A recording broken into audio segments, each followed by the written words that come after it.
মহিলা আয়ার হাতেই খুন হলো বেহালার এক বৃদ্ধা। আয়ার হাতে খুন হয়েছেন সঙ্গীত শিল্পী। বেহালার বেচারাম চ্যাটার্জি রোডে ফ্ল্যাটে কুপিয়ে খুন করা হলো এক মহিলাকে। ৬৮ বছর বয়সী অনিতা ঘোষ থাকতেন বেহালা বেচারাম চ্যাটার্জি রোডের প্রিয়দর্শিনী অ্যাপার্টমেন্টে। ফ্ল্যাটের ৩ তলায় তিনি আর তার স্বামী অরূপ ঘোষ একসঙ্গেই থাকতেন। অরূপবাবুর বয়স ৭০ বছর এবং তিনি শারীরিকভাবে একটু অচল। সোমবার সকালে আচমকাই ফ্ল্যাট থেকে বাঁচাও বাঁচাও বলে চিৎকার শুনতে পায় পাড়ার প্রতিবেশীরা, আর তারপর ফ্ল্যাটের দরজা ধাক্কা দিতে থাকে, কিন্তু দরজা ভেতর থেকে আটকানো ছিল। অনেকক্ষণ দরজা ধাক্কানোর পর একজন মহিলা দরজা খোলেন।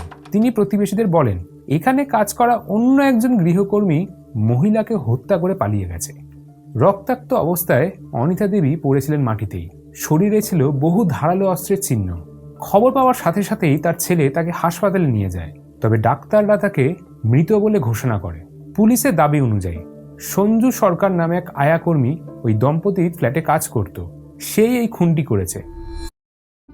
সোমবার সকাল 8:30 নাগাদ সঞ্জু অনিতা দেবীর কাছে টাকার দাবি করে, কিন্তু অনিতা দেবী তা দিতে অস্বীকার করে। সেই কারণে সঞ্জু তার ওপর ধারালো অস্ত্র দিয়ে আক্রমণ করে, আর তারপর গয়না ও টাকা পয়সা নিয়ে পালানোর চেষ্টা করে। এই খুনের অপরাধে সঞ্জুর শাস্তি হবে কিনা জানি না, বা অন্য কেউ জড়িত কিনা এই ঘটনায়, কিন্তু এমন বিশ্বাসযোগ্য মানুষ যখন খুন করে তখন প্রশ্ন ওঠে, বিশ্বাস কাকে করা যায়? বিগত কয়েক বছর ধরে অনিতা দেবীকে সঞ্জু চিনত, তার সবটাই জানতো, তবে অনেক প্রতিবেশীর কাছেই নাকি অনিতা দেবী বলতেন, ভরসার লোক আর আজকাল পাওয়া যায় না। আধুনিক শহুর জীবনে বহু বৃদ্ধ বৃদ্ধাই একা থাকেন, কারণ তাদের সন্তানরা কর্মব্যস্ততার কারণে অন্য শহরে বা দেশে থাকে।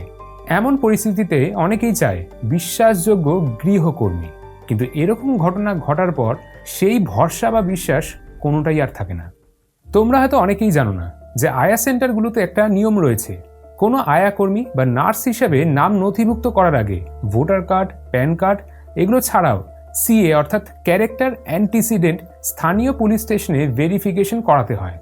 বেহালার এই ঘটনায় অভিযুক্ত সঞ্জু সরকারের ক্ষেত্রে এমন কোনো ভেরিফিকেশন হয়েছিল কিনা সেটা স্পষ্ট নয়, কারণ ড্রাইভিং লাইসেন্স, এক cab, driver centre, passport office কিংবা মিউনিসিপ্যাল কর্পোরেশন সব জায়গাতেই কাটমানি খাওয়ার অভ্যেসটা রক্তের সাথে মিশে গেছে।